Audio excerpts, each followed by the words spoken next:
तो विद्यार्थियों का कुछ मोटिवेशन यही है कि जहाँ पेड़ और पानी साथ हो, जहाँ पेड़ और पानी साथ हो वहाँ हरियाली अपने आप आ जाती है। जीवन भी यही है कि जहाँ मन की सरलता और परिवार के संस्कार हो वहाँ ज़िंदगी में भी हरियाली आती है।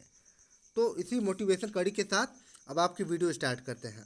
ध्यान से तन मन धन लगाकर वीडियो को देखिए और अपने परीक्षा में अच्छा अंक हासिल करिए। विद्यार्थियों के बीच तीसरा क्वेश्चन तक हो चुका था, जैसा कि अब चौथा क्वेश्चन स्टार्ट करते हैं। निम्नलिखित पद्यांशों में से किसी एक की संदर्भ सहित व्याख्या कीजिए और उसका काव्य सौंदर्य भी स्पष्ट कीजिए। जैसा कि यह भी 6 नंबर का क्वेश्चन है और अच्छे से करेंगे तो आपका पूरा का पूरा 6 नंबर मिल जाएगा।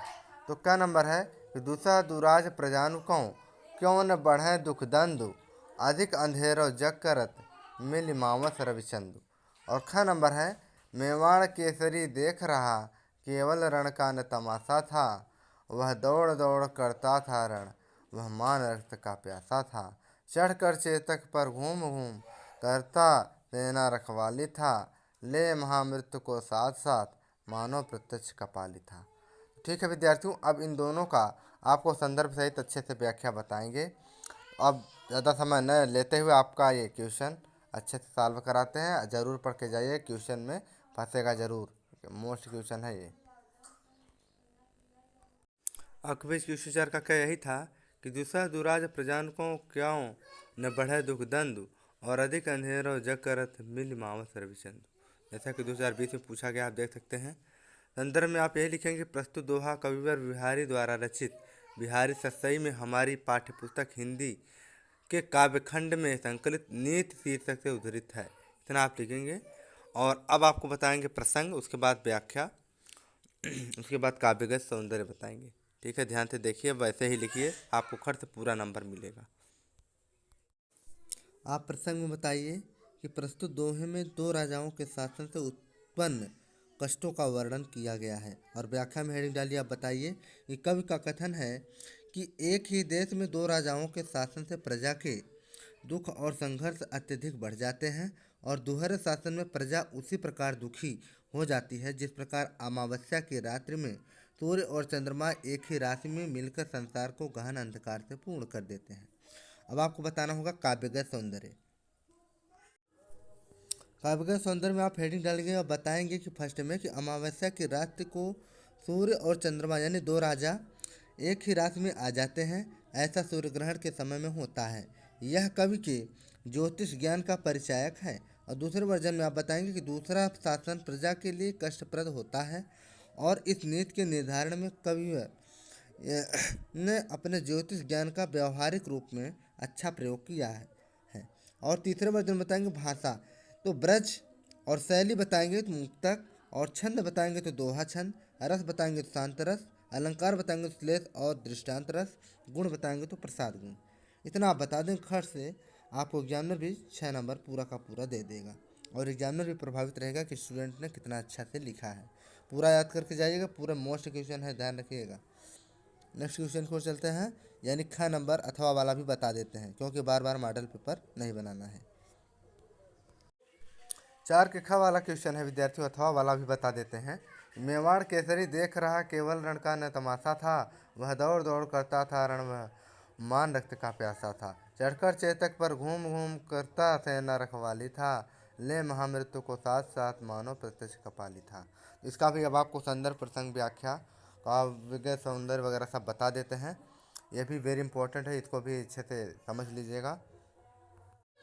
तो आप संदर्भ हेडिंग डालिए, बताइए कि प्रस्तुत काव्य पंक्तियों हमारी पाठ्य पुस्तक हिंदी के काव्यखंड में संकलित तथा ओजस्वी वाणी के कवि श्याम नारायण पांडे द्वारा रचित हल्दी घाटी शीर्षक से उद्धृत है। इतना आप बताएंगे। और प्रसंग में हेडिंग डालिए, बताइए कि प्रस्तुत काव्य पंक्तियों के यहाँ पर नहीं लिखा है के माध्यम से कवि श्याम नारायण पांडे जी ने हल्दी घाटी को युद्धभूमि में महाराणा प्रताप द्वारा दिखाए गए रण कौशल का दृष्टांत वर्णन किया गया है। ठीक है, अब आपको बताएंगे व्याख्या और काव्यगत सौंदर्य। ठीक है, ऐसे ध्यान से पढ़ लीजिएगा, परीक्षा में फंसेगा, वेरी मोस्ट है क्वेश्चन ये भी। अब आप व्याख्या हेडिंग डालिए, बताइए कि उक्त पंक्तियों के माध्यम से कवि ने बताया है कि हल्दी घाटी के युद्ध के मेवाड़ केसरी अर्थात राणा प्रताप के केवल युद्ध का तमाशा ही नहीं देख रहे थे, यद्यपि वह दौड़ दौड़ कर इस प्रकार युद्ध कर रहे थे मानो वह मान सिंह हल्दी घाटी के युद्ध में मानसिक शत्रु सेना का नेतृत्व कर रहा था कि रक्त के प्यासे हूँ। अर्थात राणा प्रताप का रण कौशल इतना भयानक था कि वह अपने स्वाभिमान की रक्षा के लिए मानसिंह की सेना पर रक्त पियासु बनकर टूट पड़े थे और राणा प्रताप अपने घोड़े चेतक पर सवार होकर अपनी सेना की रखवाली करते हुए इस प्रकार युद्ध कर रहे थे जैसे मानो अपनी साथ मृत्यु का प्रलयकारी भीषण रूप के लिए साक्षात महाकाल युद्धभूमि में आ धमका हूँ। और तात्पर्य यह है कि हल्दी घाटी के युद्ध में जब शत्रु सेना का नेतृत्व करता हुआ मानसिंह युद्धभूमि में राणा प्रताप के सामने आया तो राणा प्रताप ने मानसिंह के नेतृत्व में भेजी गई मुगल सेना में उथल पुथल मचा दी। इतना आप बताएंगे। उसके बाद आप काव्य सौंदर्य लिखेंगे। काव्य का सौंदर्य हेडिंग डालिए। बताइए कि पहले नंबर पर हल्दी घाटी की युद्ध भूमि का दृष्टांत वर्णन हुआ है और दूसरे में बताइए रस रस की बात करें तो वीर रस की है इसमें, और शैली की बात करें तो ओजपूर्ण शैली है, और चौथे नंबर पर छंद है तो छंद मुक्त और तुकांत छंद है। अलंकार की बात करें तो यहाँ पर श्लेष अलंकार, अतिशयोक्ति अलंकार, पुनरुक्ति प्रकाश अलंकार, उत्प्रेक्षा अलंकार, अनुप्रास अलंकार। और भावसाम्य की बात करें तो देशभक्त माखनलाल चतुर्वेदी ने अपनी इन पंक्तियों में ऐसा ही भावपूर्ण व्यक्त किया है। बलि होने की परवाह नहीं, मैं हूँ कष्टों का राज रहे, मैं जीता जीता हूँ और माता के हाथ स्वराज रहे। ठीक है, और इसी कड़ी के साथ ये रच और क्या नाम है संदर्भ प्रसंग व्याख्या काव्य का सौंदर्य समाप्त होता है। 6 नंबर का क्वेश्चन और ऐसे आप लिखेंगे और आपका पूरा नंबर मिलता चला जाएगा। ठीक है, वीडियो अगर अच्छी लगती है तो लाइक करिएगा और तभी स्टूडेंट के प्रति शेयर कर दीजिएगा। और नेक्स्ट क्वेश्चन की ओर चलते हैं। आपके बीच प्रश्न 5 का क्या नंबर क्वेश्चन है विद्यार्थियों। निम्नलिखित लेखकों में से किसी एक लेखक का जीवन परिचय देते हुए उनकी किसी एक रचना का नाम लिखिए। जैसा कि ये 2 नंबर जीवन परिचय का और 1 नंबर रचना का, आज जैसा कि 3 नंबर का क्वेश्चन है तो किसी एक का जीवन परिचय भी आपको कराते हैं गद्य पावर्जन में। और ख नंबर क्वेश्चन में निम्नलिखित कवियों में से किसी एक कवि का जीवन परिचय देते हुए उनकी किसी एक रचना का नाम लिखिए। और जैसे कि पहले नंबर पे है अशोक वाजपेयी, दूसरे नंबर पे है महादेव वर्मा, तीसरे नंबर पे है मैथिली शरण गुप्त। तो आपको किसी एक का जीवन परिचय देंगे जो कि वेरी इंपॉर्टेंट रहेगा। और गद्य में है डॉक्टर राजेंद्र प्रसाद और श्याम नारायण पांडे और भगवत शरण उपाध्याय। इन तीनों में किसी एक का हम देंगे जो कि दोनों में फिर से फंस जाएंगे, 100% फंसेंगे। आप उसको अच्छे से याद कर लीजिएगा बस। तो आपके भी ज़्यादा समय न लेते हुए स्टार्ट करते हैं जीवन परिचय और रचना। जैसा कि वेरी मोस्ट इन दोनों में है डॉक्टर राजेंद्र प्रसाद जी, 100% फंसेगा। 2011, 13, 14, 15, 16, 17, 18, 19, 20 लगातार पूछा गया है। 100% फंसेगा, याद करके जाइएगा आप लोग।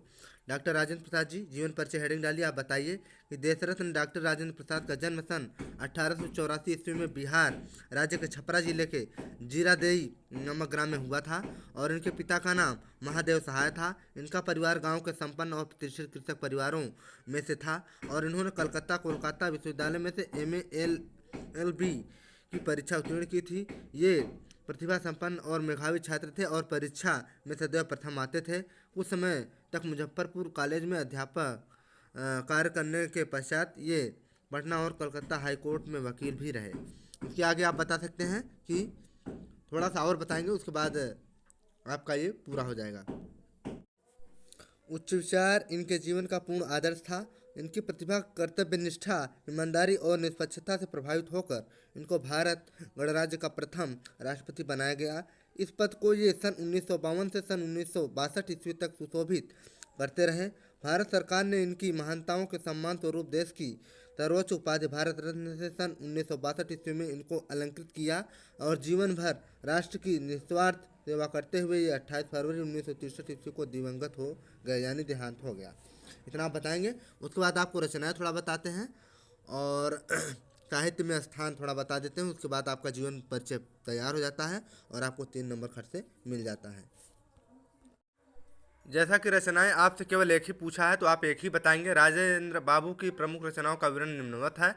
चंपारण में महात्मा गांधी, बापू के कदमों में, मेरी आत्मकथा, मेरी यूरोप के अनुभव, शिक्षा और संस्कृति, भारतीय शिक्षा, गांधी जी की देन, साहित्य, संस्कृति का अध्ययन और खादी का अर्थशास्त्र आदि इनकी प्रमुख रचनाएं हैं। आपको केवल एक रचना उनको उसमें लिख देना है, ठीक है। और आप साहित्य में स्थान हेडिंग डालकर लिख सकते हैं कि डॉक्टर राजेंद्र प्रसाद सुलझे हुए राजनेता होने के साथ साथ उच्च कोटि के विचारक, साहित्य साधक और कुशल वक्ता थे।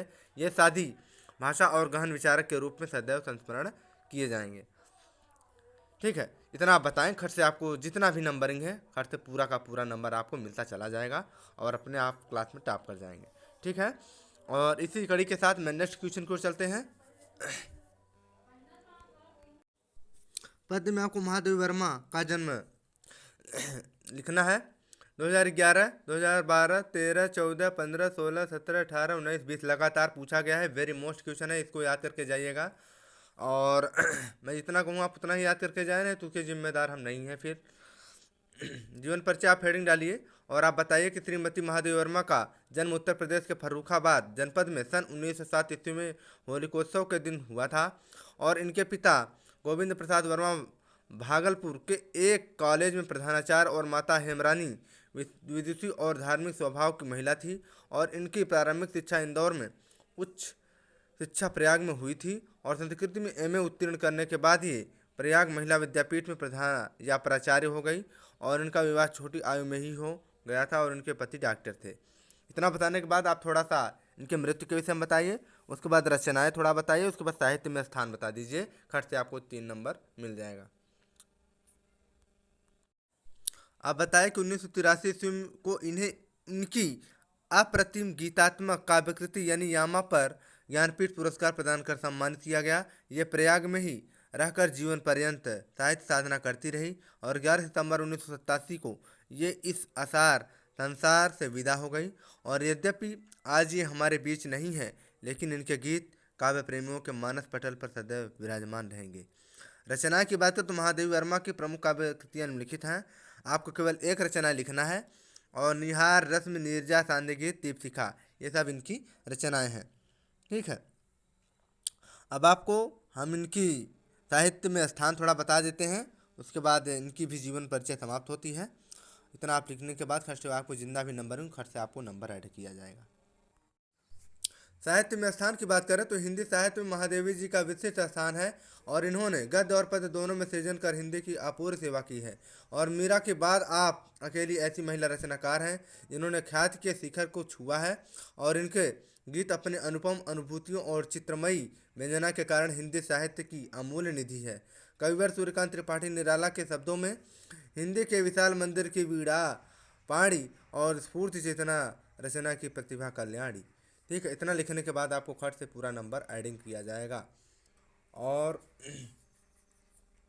इसी कड़ी के साथ आपका ये जीवन परिचय गद्य पद्य दोनों समाप्त होता है। अब आगे चलते हैं, जो भी क्वेश्चन है पूरा याद करते चलिए आप, जहाँ तक हो सके सभी विद्यार्थियों के प्रति शेयर करते चलिए। ज़्यादा समय नहीं रह गया है बोर्ड पेपर, और मैं चाहता हूँ कि सभी विद्यार्थियों के प्रति शेयर हो जाएगी तो सभी विद्यार्थी अपने परीक्षा में अच्छा अंक हासिल करेंगे और आपको भी लोग याद करेंगे कि हाँ, उनके शेयर करने से हमारी कितनी बड़ी नंबर मिली, ठीक है। नेक्स्ट क्वेश्चन, आपको भी 6वां क्वेश्चन है विद्यार्थी, देख सकते हैं कि निम्नलिखित का संदर्भ सहित हिंदी में अनुवाद कीजिए। जैसा कि 4 नंबर का क्वेश्चन है, 1 नंबर संदर्भ है और अनुवाद का 3 नंबर। तो अस्माकं संस्कृति ही सदा गतिशीला वर्तते, मानव जीवनम संस्कुर्तुम ऐसा यथा समयम नवाम नमा विचारधारा स्वाकुरोति, नमाम शक्ति च प्राप्नोति, अत्र दुराग्रह नास्ति यत् युक्त कल्याणकारी च तदत्र सहर्षं गृहीतिं भावति। एतस्याः गतिशीलतायाः रहस्यं मानवजीवनस्य सासु मूल्येषु निहितं तद् यथा सत्यस्य प्रतिष्ठा सर्वभूतेषु संभावः विचारेषु औदार्यम आचारे दृढ़ता चेति। अथवा में कह रहा है चाहे वो करिए चाहे ये करिए, आपको हम जैसा कि दोनों बता देते हैं, दोनों वेरी मोस्ट हैं, ठीक है। उत्तरम यत् समुद्रस्य हिमाद्रेश्चैव दक्षिणम वर्षम तद भारतम नाम भारती यत्र संतति, ठीक है। मैं आराम आराम इसलिए बोल रहा हूँ ताकि आप समझ सके, ठीक है। तो आप बताइए प्रसंग में पहले वाले का कि प्रस्तुत गद्यांश में भारतीय संस्कृति की गतिशीलता और उसके लचीलेपन के बारे में बताया गया है। अनुवाद में हेडिंग डालिए, हमारी संस्कृति सदा गतिशील रही है। मानव जीवन को शुद्ध करने के लिए यह समयानुसार नई नई विचारधारा का स्वीकार कर लेती है और नई शक्ति को प्राप्त करती है। इसमें दुराग्रह यानी हठधर्मिता नहीं है जो युक्त संगत और कल्याण करने वाला है, वह इसमें हर्ष सहित ग्रहण किया जाता है और इसकी गतिशीलता का रहस्य मानव जीवन में सदा रहने वाले मूल्यों में स्थित है, जैसे कि सत्य का सम्मान, सभी प्राणियों के प्रति समान भाव और विचारों में उदारता और आचरण में दृढ़ता। इतना आप बताएंगे, खट से आपका नंबर मिल जाएगा 4 नंबर। आपका दूसरा अथवा वाला भी बता देते हैं, दोनों मोस्टली अच्छे से पढ़ लीजिएगा। आपके बीच अथवा वाला यही था कि उत्तरम यत् समुद्रस्य हिमाद्रेश्य दक्षिणम वर्षम तद भारतम नाम भारती यत्र संस्थिति। जैसा कि 2012 और 2015 में पूछा गया, वेरी मोस्ट है, ये भी अच्छे से ध्यान रख लीजिएगा, ठीक है। और प्रसंग बताते हैं। प्रस्तुत श्लोक में भारत की अवस्थिति पर प्रकाश डाला गया है। इसकी अगर अनुवाद की बात करें तो समुद्र के उत्तर और हिमालय के दक्षिण में जो देश स्थित है वह भारतवर्ष है, जिसकी संतान भारतवासी है। इतना आप बताएंगे। और संदर्भ में आपको बता दें, संदर्भ में आप ये बता सकते हैं कि प्रस्तुत श्लोक हमारी पाठ्य पुस्तक हिंदी के संस्कृत खंड के वीरः वीरेण पूज्यते पाठ से अवतरित हैं। वीरः यहाँ पर लिख देते हैं, वीरः वीरेण पूज्यते पाठ से अवतरित है। इतना आप खट से बताएंगे, ठीक है। नेक्स्ट क्वेश्चन की ओर चलते हैं। जैसा कि आपके भी 7वें का नंबर क्वेश्चन है कि अपनी पाठ्य पुस्तक के संस्कृत खंड से कंठस्थ किया हुआ यानी याद किया हुआ कोई एक श्लोक लिखिए जो इस प्रश्न पत्र पे न आया हो। तो आपको दो हम श्लोक लिख देते हैं, आप दो में से कोई एक अच्छे से याद कर लीजिएगा और हो सके तो उसका अगर अर्थ भी जानते हो तो लिख दीजिएगा, तो एग्जामिनर और प्रभावित होगा और आपको और अच्छे से मार्किंग करेगा, ठीक है। जैसा कि 2 नंबर की क्वेश्चन है, अब आपको बताते हैं। आप कोई एक याद कर लीजिएगा। हम जैसा कि दो आपके बीच श्लोक लिखे हैं, बंधनम मरणम वापि जयो वापि पराजय उभयत्र समो वीरः वीर भावो ही वीरता। दूसरा है सर्वे भवन्तु सुखिनः सर्वे सन्तु निरामयाः सर्वे भद्राणि पश्यन्तु माँ कश्चित् दुख भाग भवेत्, ठीक है। इतना आपको लिख देना है, खट से आपको 2 नंबर मिल जाएगा। नेक्स्ट क्वेश्चन की ओर चलते हैं, ज़्यादा समय वेट नहीं करेंगे। सभी विद्यार्थियों के प्रति शेयर जरूर कर दीजिएगा, बार बार रिक्वेस्ट है, क्योंकि किसी का लाइफ बर्बाद ना हो, हम यही चाहते हैं, ठीक है। आपके बीच प्रश्न 7 का ख नंबर क्वेश्चन है विद्यार्थियों, निम्नलिखित प्रश्नों में से किन्हीं 2 प्रश्नों के उत्तर संस्कृत में लिखिए, ठीक है। जैसा कि 2 नंबर का रहेगा एक नंबर का, मैं आपको 5 प्रश्नों का उत्तर आपको बताऊंगा, ठीक है। तो पहला क्वेश्चन है कुत्र मरणम मंगल भवति। दूसरा है वातात् शीघ्रतरम किम अस्ति। तीसरा है श्वेत केतु कह आसीत। चौथा है कि जित्वा भोक्षसे महीम। और 5वां है आतुरस्य मित्रम किम अस्ति, ठीक है। अब 5 का उत्तर आपको अच्छे से बताते हैं, याद कर लीजिएगा, वेरी इंपॉर्टेंट है। आपके बीच पहला क्वेश्चन यही है कि कुत्र मरणम मंगलम भवति। तो आपको बताना होगा कि वाराणस्याम मरणम मंगलम भवति, ये पहले का उत्तर हो गया, 1 नंबर मिल गया। दूसरे का उत्तर वातात् शीघ्रतरम किम अस्ति। तो आप बताइए वातात् शीघ्रतरम मनः अस्ति, ठीक है, तो ये दूसरे का उत्तर हो गया। तीसरे का उत्तर स्वकेतु कह आसीत। तो आप बताइए स्वकेतु आरणमयम पुत्र आसीत, ठीक। और चौथे का है किम जित्वा भोक्षसे महीन। तो आप बताइए युद्धम जित्वा भोक्षसे महीन। और 5वें का है आतुरस्य मित्रम किम अस्ति। आप बताइए कि आतुरस्य मित्रम भिषक अस्ति, ठीक। ये हो गया आपका 5 का उत्तर। आपको 5 अच्छे से याद कर लेना, 5 में 2 फंसेंगे पक्का है, नेक्स्ट क्वेश्चन की ओर चलते हैं। क्वेश्चन 8 आपके बीच उपस्थित है विद्यार्थियों का नंबर। कि करुण अथवा हास्य रस की परिभाषा लिखिए तथा एक एक उदाहरण दीजिए। जैसा कि ये 2 नंबर का क्वेश्चन है। और ख नंबर क्वेश्चन है कि उत्प्रेक्षा अथवा रूपक अलंकार का लक्षण तथा उदाहरण लिखिए। और ग नंबर क्वेश्चन है कि निम्नलिखित में से प्रयुक्त छंद को पहचान कर लिखिए। और बंदहु मुनिपद कंज रामायण जेहि निरमयऊ और सरवर सुकोमल मंजू दोष रहित दूसर सहित। ठीक है, जैसा कि 6 नंबर का पूरा क्वेश्चन है। अब आपको पूरा क्वेश्चन का आंसर हम बताते हैं। जैसा कि करुण रस आपको बताना चाहेंगे, देख सकते हैं कि 2011, 2012, 13, 14, 15, 16, 17, 18, 19, 20 में लगातार पूछा गया है। वेरी मोस्ट क्वेश्चन है, फंसेगा जरूर। परिभाषा में आप हेडिंग डालकर बता सकते हैं कि करुण रस की अस्थायी भाव शोक है और शोक नामक अस्थायी भाव जब विभाव, अनुभाव और संचारी भावों से संयोग करता है तब करुण रस की निष्पत्ति होती है। उदाहरण अब आपको बताएंगे। जैसा कि आपके बीच उदाहरण है कि मणि खोए भुजंग से जननी फन सा पटक रही थी शीश अंधी आज बनाकर मुझको किया न तुमने जगदीश। श्रवण कुमार की मृत्यु पर उनकी माता के विलाप का यह उदाहरण करुण रस का उत्कृष्ट उदाहरण है। स्पष्टीकरण की बात करें तो यह अस्थायी भाव शोक है और विभाव क यानी आलंबन और श्रवण और आश्रय पाठक। ख यानी उद्दीपन की बात करें तो दशरथ की उपस्थिति है। और तीसरा नंबर अनुभाव जिसे कहते हैं तो वो सिर पटकना, प्रलाप करना आदि। और संचारी भाव स्मृति विषाद आदि। इतना आप लिख देंगे, खर्च आपको 2 नंबर इसमें मिल जाएगा। ठीक है, नेक्स्ट क्वेश्चन को चलते हैं। आपके बीच रूपक अलंकार है विद्यार्थियों दूसरा नंबर पर।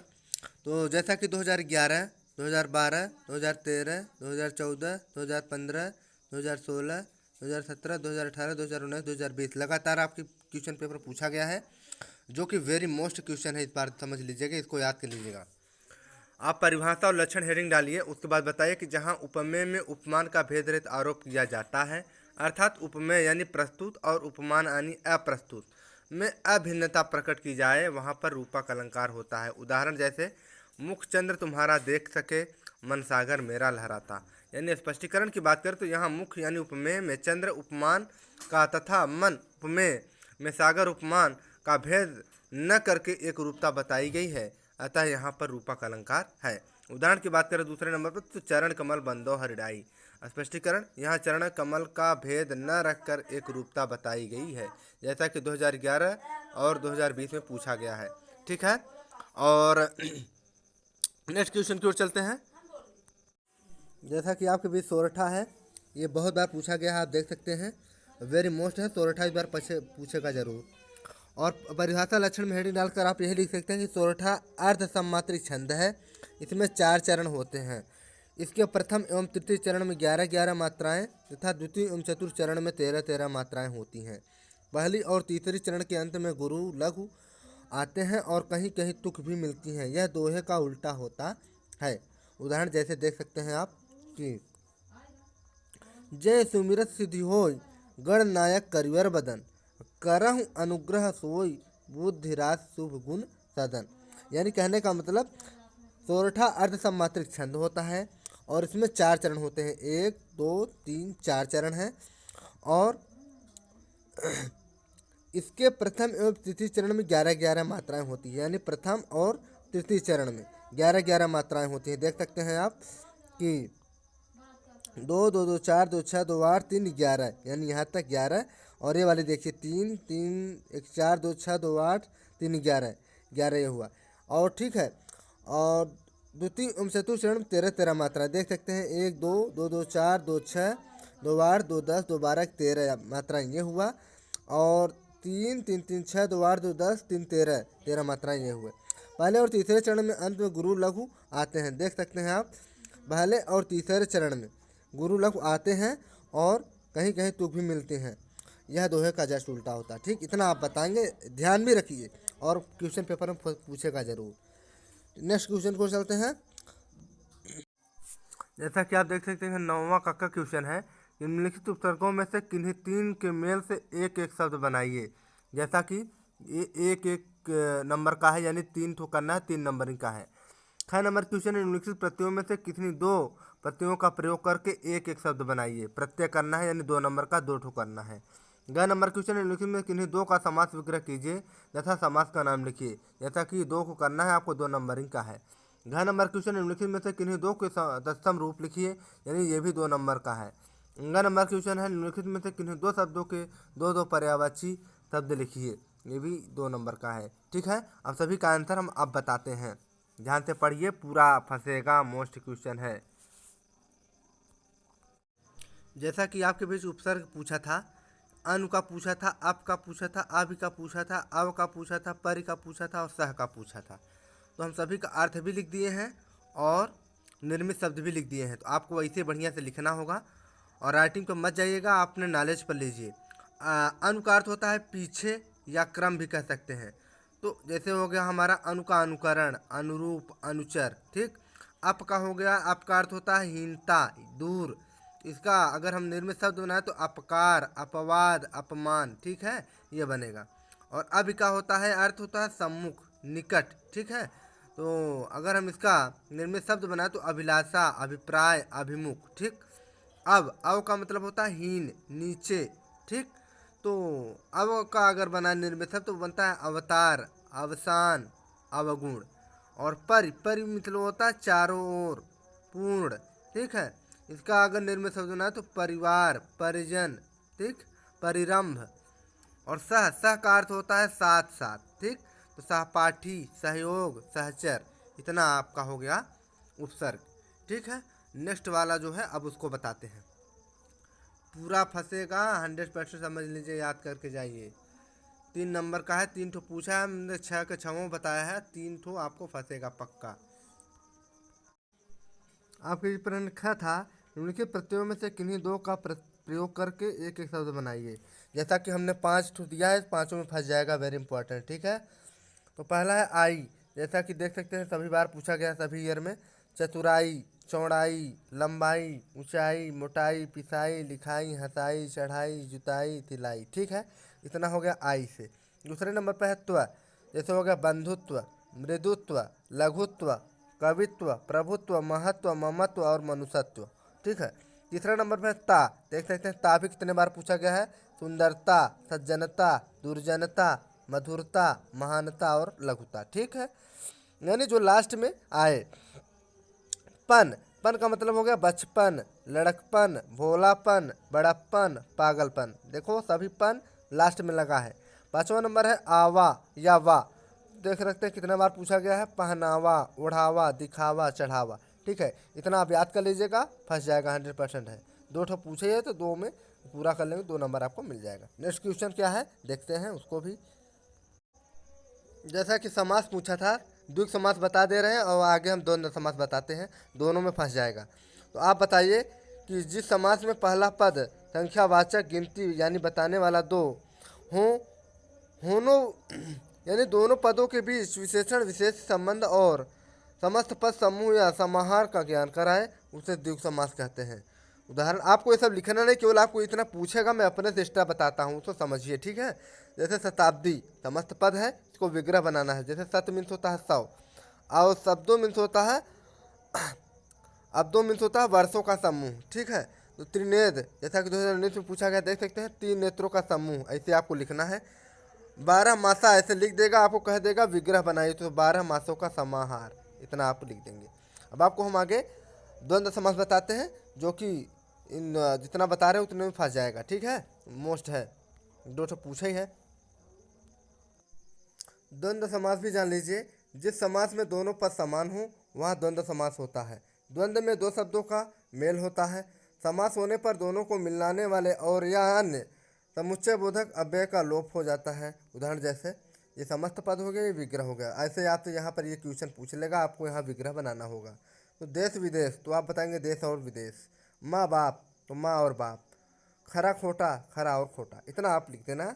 खर्च से अगर इतना पूछेगा तो आप इतना बता देना, बाकी ये सब नहीं पूछेगा, आपको जानकारी के लिए बता रहे हैं।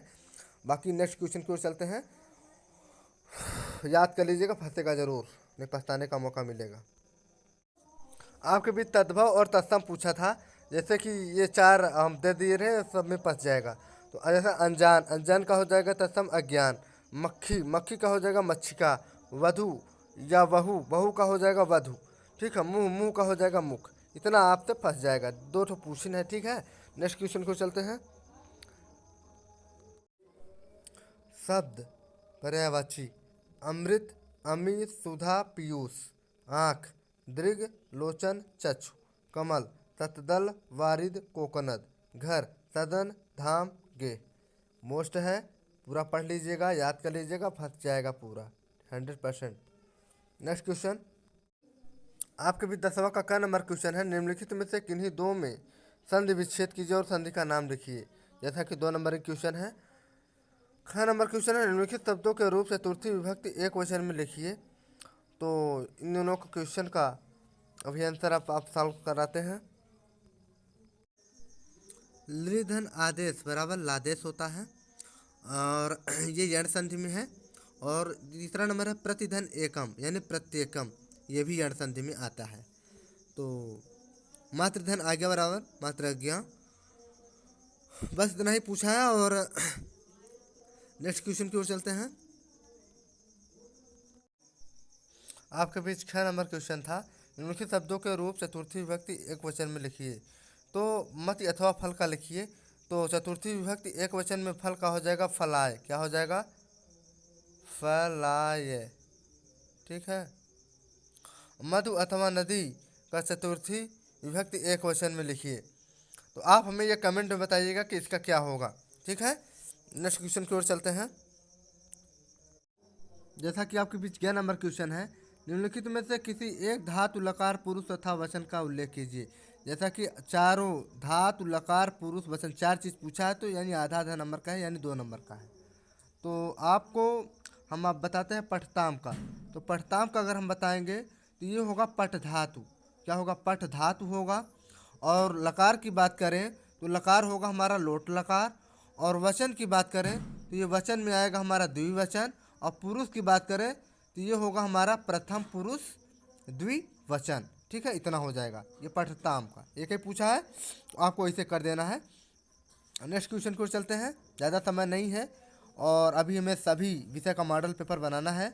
और आपसे बार बार रिक्वेस्ट यही है कि सभी विद्यार्थियों के प्रति शेयर हो जानी चाहिए ताकि सभी विद्यार्थी अपने परीक्षा में अच्छा अंक हासिल कर सकें। आपके बीच प्रश्न घ है, निम्नलिखित वाक्यों में से इन्हीं दो का संस्कृत में अनुवाद कीजिए।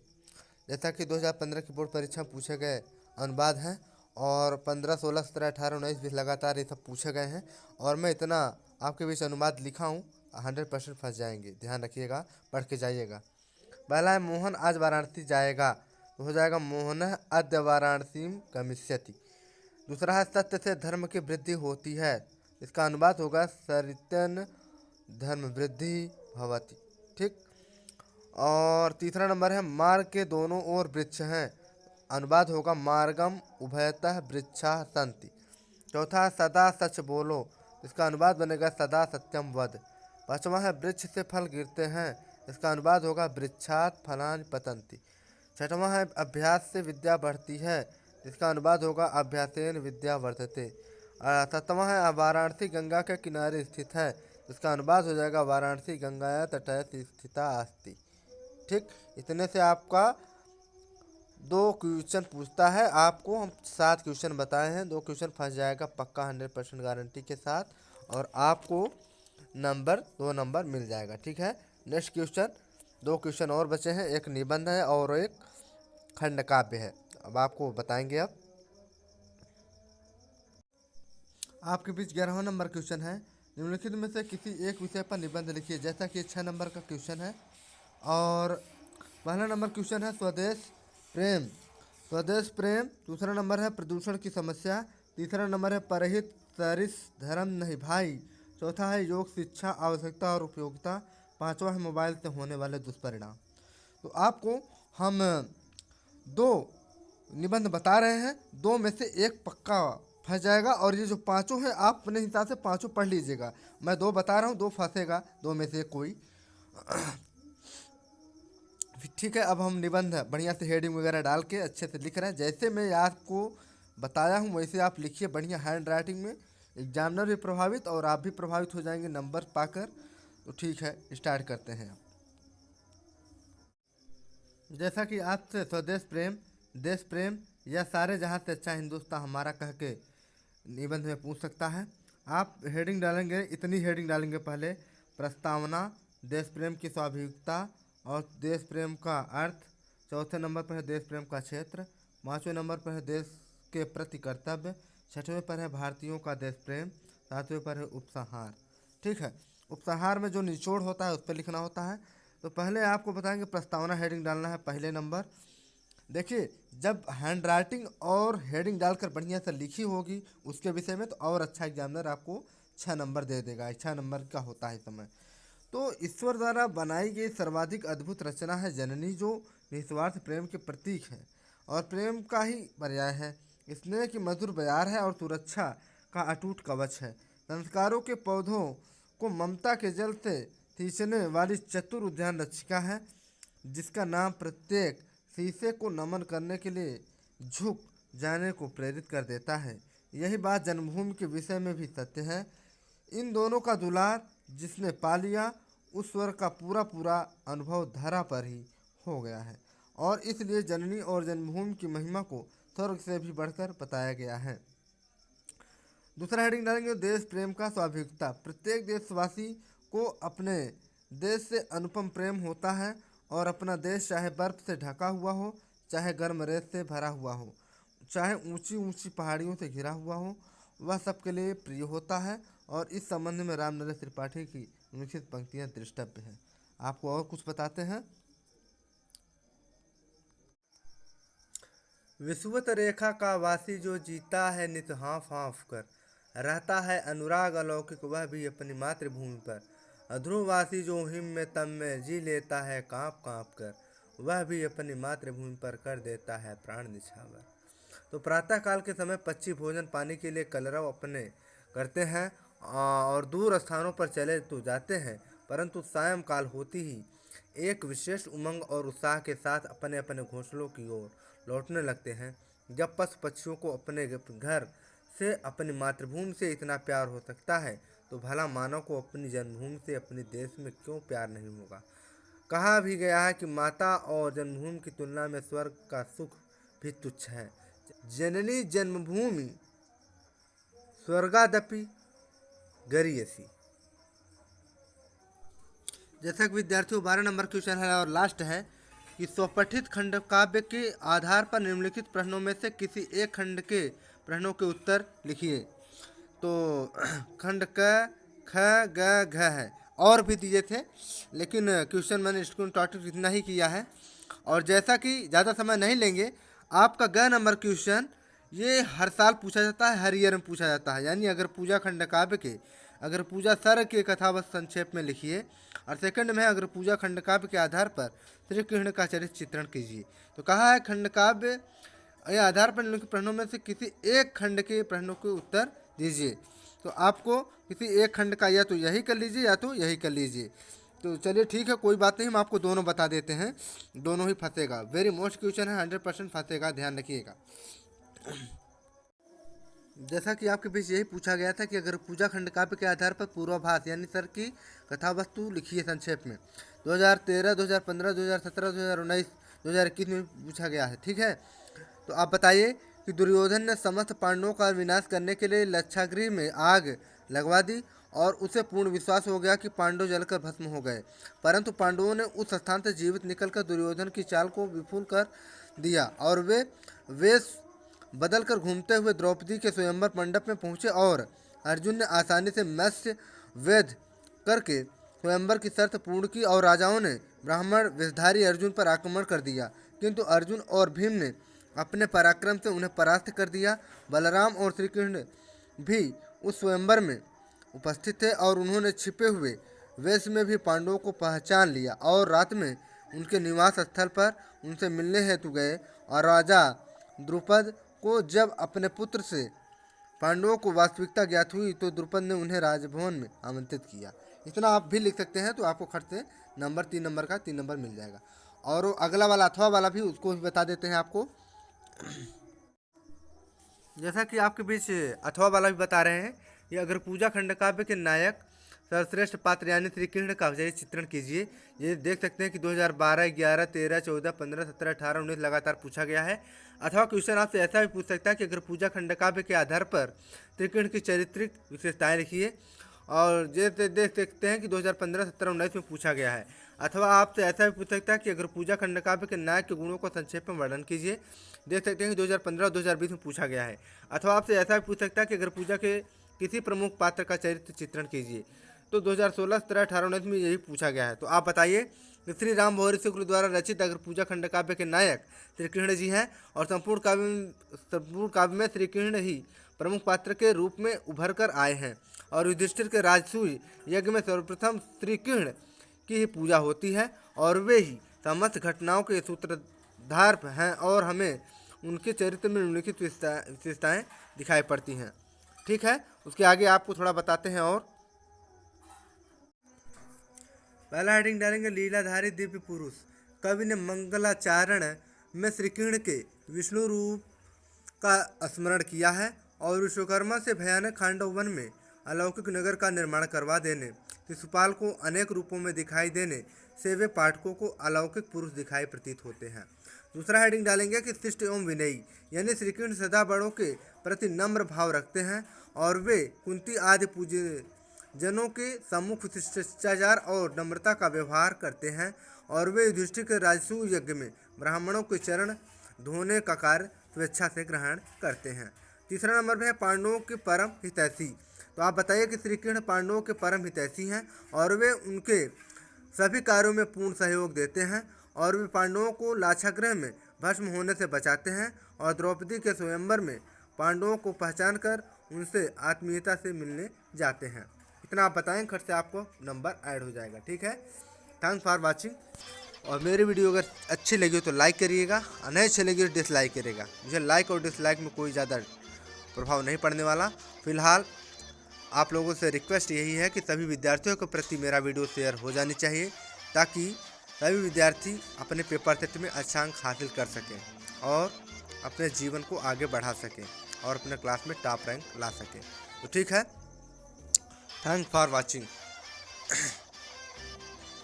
और नए हो तो मेरे वीडियो को सब्सक्राइब कर लीजिए ताकि मैं जो भी वीडियो बनाऊं आपके यूट्यूब के नोटिफिकेशन पर खट से मेरा वीडियो पहुंच जाए और आप उस वीडियो को लाभ उठा सकें। धन्यवाद।